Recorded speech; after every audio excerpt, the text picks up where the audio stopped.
इन बेकार हुक्स का ये इस्तेमाल जानकर आप हैरान हो जाएंगे। आपकी बहुत बड़ी परेशानी मिनटों में हल होने जा रही है। अगर आपका भी कोई दुपट्टा, आपकी शर्ट, कोई कीमती सूट फट गया हो तो बगैर सिलाई किए रफू करने का बेहतरीन तरीका आपके साथ शेयर करूंगी। और पुरानी टी शर्ट को बगैर सिलाई किए काटे इस्तेमाल शेयर करने वाली है। अगर आपका हाथ भी किचन में जल जाता है तो फौरन ये नुस्खा लगाएं, ना ही जलन होगी और ना ही छाला बनेगा।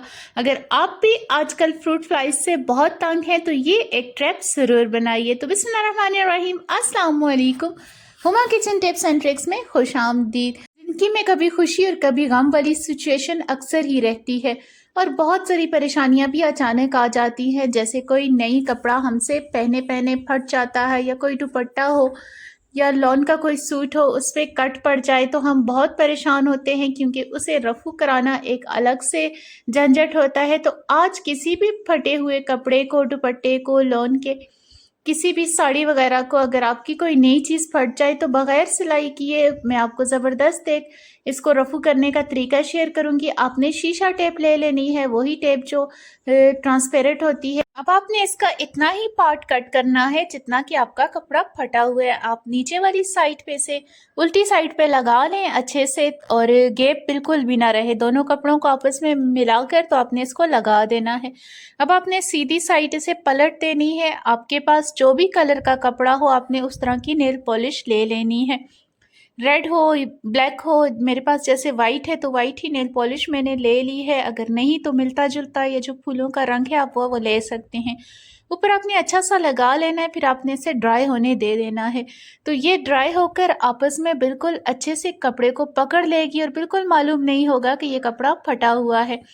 इंस्टेंट एक हल है ये, इसका आप इस तरह कर सकते हैं और अपने काम को चला सकते हैं।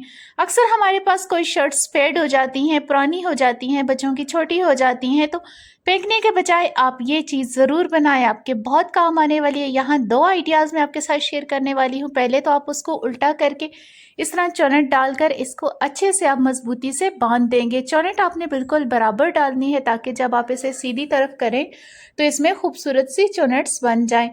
तो आपने इसे अच्छे से मजबूती से बांध देना है ताकि ये दोबारा खुले भी नहीं। अब आपने इसे सीधा कर देना है। तो जब आप इसे सीधा करेंगे तो बहुत अच्छी सी ये चौनट बन जाएगी। जहाँ से आपको थोड़ी सी ख़राब लगे आपने इसे खींच के ठीक कर देना है। तो ये हमारी एक बहुत अच्छी सी ऑर्गेनाइज़र बनकर रेडी हो गया है, जिसमें आप बहुत सारी चीज़ें बना सकते हैं, लेकिन अभी इसमें थोड़ा सा काम बाकी है। अब इसके नीचे फोल्डिंग तो हुई हुई है, इसलिए हमें कुछ भी सिलाई करने की ज़रूरत नहीं है। बस हल्का सा आपने यहाँ पर कट लगा लेना है, होल सा बना देना है, ताकि यहाँ पर हम जो डोरी वगैरह डालते हैं वो आसानी से डल सके। ये डोरियाँ अक्सर बच्चों के ट्राउज़र्स वगैरह में फालतू, जब ट्राउज़र्स पुराने हो जाते हैं उसमें पड़ी होती हैं, आप निकाल के रख दिया करें, बहुत काम आती है। अब आपने एक साइड पे एक डोरी और दूसरी साइड पे दूसरी डोरी डाल देनी है, और एक डोरी में से दूसरी को निकाल देना है। तो यहाँ पर हम लेडीज़ की बहुत सारी प्राइवेट चीज़ें होती हैं, आप इसमें रख सकते हैं अपनी सैनिटरी वगैरह, अपनी अंडरगारमेंट्स वगैरह, जो आप अलमारी में सामने रखते हैं तो डायरेक्ट अलमारी खुलते हुए नज़र ना आए। आप बहुत सारी अपनी कपड़ों को भी इसमें संभाल सकते हैं और बहुत सारी चीज़ों को भी इसमें संभाल सकते हैं। खूबसूरत सा ऑर्गेनाइज़र बनकर रेडी हो गया है, जिसे खोलना और बंद करना बहुत आसान है, और आपकी अपनी चीज़ें एक जगह पे रहेंगी और हर किसी की नज़र से बची रहेंगी। तो आपको आसानी से मिल भी जाएंगी और ख़राब भी नहीं होंगी, ये अच्छे से सेफ रहेंगी। आप अपनी अलमारी में से रख सकते हैं। दूसरा तरीका है, आप ब्रश वगैरह पे इसे अच्छे से चढ़ा दें। अब जहाँ तक आपका हाथ नहीं पहुँचता वहाँ से भी क्लीनिंग बहुत आसान हो जाएगी। अब चाहे आप अलमारियाँ साफ़ करें, दीवारें, छत या पंखे, तो इससे बहुत अच्छी क्लीनिंग हो सकेगी। इसकी डोरी को आप खोल के इसे वॉश भी कर सकते हैं और दोबारा आप इस्तेमाल कर सकते हैं। इसके लिए आप किसी मोटी शर्ट का इस्तेमाल भी कर सकते हैं। अक्सर किचन में हम जब काम करते हैं हमारा हाथ एक्सीडेंटली जल जाता है, बहुत तकलीफ़ होती है और बहुत पैनिक सा एकदम से हो जाता है। तो इसके लिए आसान नुस्खा शेयर करूंगी। आपने सरसों का तेल ले लेना है, सदियों से आजमाया हुआ ये एक नुस्खा है। ये जलन को रोकता है। आपने हल्का-हल्का इस पे सरसों का तेल लगा देना है। जितने भी पार्ट पे आपके जल गया हो, हाथ हो, पाँव हो, जिस्म का कोई और हिस्सा जल गया हो, तो आपने फौरी तौर पर उस पे ये लगा लेना है। मोस्ट इम्पॉर्टेंट चीज़, इस पे आपने हल्का-हल्का नमक छिड़क देना है। आप चाहें तो तेल में मिलाकर भी इसे लगा सकते हैं। नमक छाला बनने से रोकता है, जलन को कम करता है और इसे जल्दी ठीक होने में मदद देता है, क्योंकि जब भी जले हुए हाथ पे छाला बन जाता है और जलन बहुत देर तक रहती है, तो ये सबसे बेहतरीन एक फर्स्ट एड है जो आप दे सकते हैं। आपने एक वाइट पेपर ले लेना है और सरसों का तेल आपने इस पे अच्छे से लगा देना है। जैसे कि आप पेपर को सीजनिंग कर रहे हो या बटर पेपर तैयार कर रहे हो, इस तरह आपने एक वाइट पेपर को अच्छे से सीजनिंग कर देनी है। इसके ऊपर आपके पास अगर विनीगर हो तो आप उस पे वो भी ज़रूर लगा दीजिएगा। अब एक साइड पे आपने धागा लगा लेना है। आजकल मौसम ऐसा है कि फ्रूट फ्लाइज बहुत ज़्यादा आ जाती हैं, जो फलों पर छोटी-छोटी मक्खियाँ आ जाती हैं। अक्सर वॉशरूम्स वगैरह में भी होती हैं, तो लाइट पे अगर आप ये पेपर लगाएंगे तो सारी इस पर चिमट जाएंगी और ख़त्म हो जाएंगी। एक ट्रैप बनकर तैयार हो जाएगा। आपने कहवा सा तैयार कर देना है। थोड़े से पानी में आपने पत्ती को डालकर अच्छे से खुला लेना है ताकि उसका कलर निकल जाए, जितना भी एक्सट्रैक्ट है। फिर आपने उसे अच्छे से छान लेना है। यहाँ एक ज़बरदस्त चीज़ मैं आपके साथ बनाना शेयर करूँगी घर पर मौजूद चीज़ों के साथ ही। आप जो भी शैम्पू अपने सर पर अप्लाई कर रहे हो, आप उसकी मिकदार इसमें जितनी आप इस्तेमाल करते हो उतनी डाल दें। जैसे कि यहाँ 1 सैशे मैंने शैम्पू का इस्तेमाल किया। इन दोनों चीज़ों को अच्छे से घोल के मिक्स कर देना है। अब आपके घर में डिस्प्रिन की टैबलेट्स मौजूद हों तो आपने वो भी एक ले लेनी है। आप चाहें तो इसे पीस कर भी डाल सकते हैं या डायरेक्टली भी डाल सकते हैं। ये वही डिस्प्रिन है जो सर दर्द में ली जाती है। ये अच्छे से पानी में डिज़ोल्व हो जाती है, तो आपने इसे हल्के से मिक्स करना है तो अच्छे से मिक्स हो जाएगी। यहाँ आप इसका पाउडर बनाकर भी इस्तेमाल कर सकते हैं अगर आपको जल्दी हो।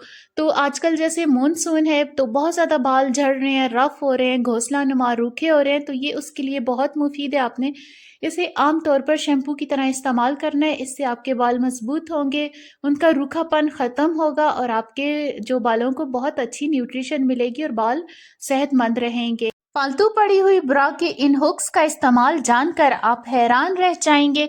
आपके घर में यकीनन ऐसी होंगी, लेकिन इसका इस्तेमाल आज से पहले आपने कभी नहीं देखा होगा। ये आपकी बहुत बड़ी परेशानी को चुटकियों में हल कर देगा। आपने ब्रा के ये दोनों साइड्स के जो हुक्स हैं उनको कट कर देना है। अब आपके इन दोनों को अच्छे से सिलाई कर देना है। अगर आपके पास सिलाई मशीन है तो आप उससे मजबूत सा टांका लगा लें या कोई मोटा टांका सुई के साथ आपने इसे मजबूती से जोड़ लेना है। आपने इसे मजबूती के साथ जोड़ना है ताकि ये अच्छा मजबूत सा बन जाए। हमारे घर में कोई ऐसी लेडीज़ ब्रा वगैरह होती हैं जो हम ले तो आते हैं, लेकिन अक्सर हमें छोटी हो जाती हैं, चेंज कराने में मसला होता है, या वक्त के साथ आप अगर थोड़े से फरबा हो जाएं तो फिर भी आपको पुरानी ब्रा वगैरह पूरी नहीं आती, टाइट हो जाती हैं। तो ये इसके लिए आसान एक हल है। आपने हुक्स के साथ इसे अच्छे से टाइट कर देना है। तो दोनों तरफ से सिर्फ आपने हुक्स डालनी है। एक्स्ट्रा आपको 2-2.5 इंच इसमें एक्सटेंशन मिल जाएगी। अब आपकी ब्रा जितनी भी छोटी होगी आपको काम आ जाएगी। आपके घर में फालतू जितनी भी ब्रा पड़ी हैं आप उसके साथ ये काम ज़रूर कर सकते हैं। बाज़-औक़ात बिल्कुल न्यू हमारे पास पड़े होते हैं, लेकिन उसे चेंज कराने का मसला होता है। हमारा वेट, अक्सर हम वेट गेन कर लेते हैं तो हमें ये चीज़ें पूरी नहीं आती। इस तरह आपके बहुत ज़्यादा नुकसान होने से बचत हो जाएगी और आपके बहुत सारे पैसों की बचत होगी। इस तरह आप अपनी डिस्कार्डेड चीज़ों को भी यूज़ कर सकते हैं। और ब्रा के ये हुक्स जो हैं ये बहुत जगह और भी इस्तेमाल होते हैं। मैंने अपनी प्रीवियस वीडियोस में भी इनके बहुत ज़्यादा इस्तेमाल शेयर किए आपके साथ, और ये बिल्कुल न्यू इस्तेमाल और बहुत मुफीद इस्तेमाल आपके साथ शेयर करने वाली हूँ। आप अपनी ज़िंदगी में इसे ज़रूर इस्तेमाल कीजिएगा। आपकी बहुत बड़ी परेशानी चुटकियों में हल हो जाएगी। अब आप इसे हुक्स के साथ इसे अगर आपको छोटा करना पड़े तो आप छोटा भी कर सकते हैं। आगे वाली हुक्स के साथ बंद कर दें और खुला कर भी कर सकते हैं। दस्ता हम सबके घरों में ही इस्तेमाल होता है, लेकिन टाइम पर टाइम जब हम खाना बनाते हैं तभी इस्तेमाल करते हैं, फिर इसे हम धोकर रख देते हैं। तो जब भी आप इसे धोकर रखें तो इसके ऊपर शापर चढ़ाया करें।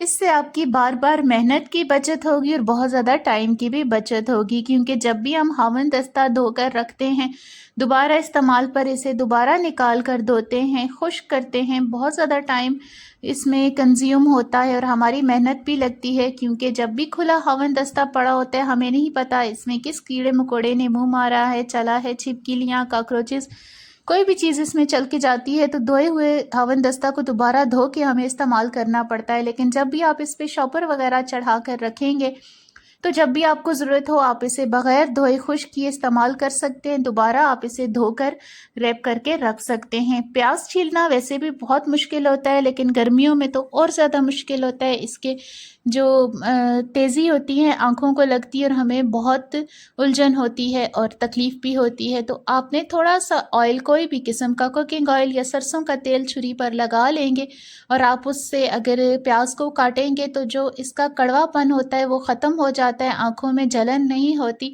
इस तरह आप ढेरों ढेर प्याज काटेंगे तो आपकी आँखों से आंसू नहीं आएंगे और आप आसानी के साथ जितना चाहें प्याज काट सकते हैं। गर्मियों में प्याज काटना इसलिए भी दिक्कत देता है कि पंखे के साथ इसका जो कड़वापन है वो दूर तक जाता है और हमारे किचन में काम करते करते बाकी घर वालों की भी आंखों से आंसू आते हैं। अगर बच्चे हों, बुज़ुर्ग हों तो बहुत इरिटेट होते हैं। लेकिन जब आप छुरी के साथ ऑयल लगाकर इसको कटिंग करते हैं तो इसकी जो तेज़ी है, कड़वापन है, वो नहीं, हवा के साथ भी इसकी जो स्मेल वगैरह है नहीं जाती और आंखों से आंसू किसी के भी नहीं आते। इस तरह ढेरों ढेर आप काट सकते हैं। तो आज की वीडियो आपको कैसी लगी, आपको कौन सी टिप अच्छी लगी? अगर अच्छी लगी हो तो वीडियो को ज़रूर लाइक कर दीजिएगा। चैनल पे पहली बार आए हैं तो चैनल को सब्सक्राइब कर दीजिएगा। मिलते हैं अगली वीडियो में, तब तक अल्लाह हाफिज़, अपना ख्याल रखिएगा।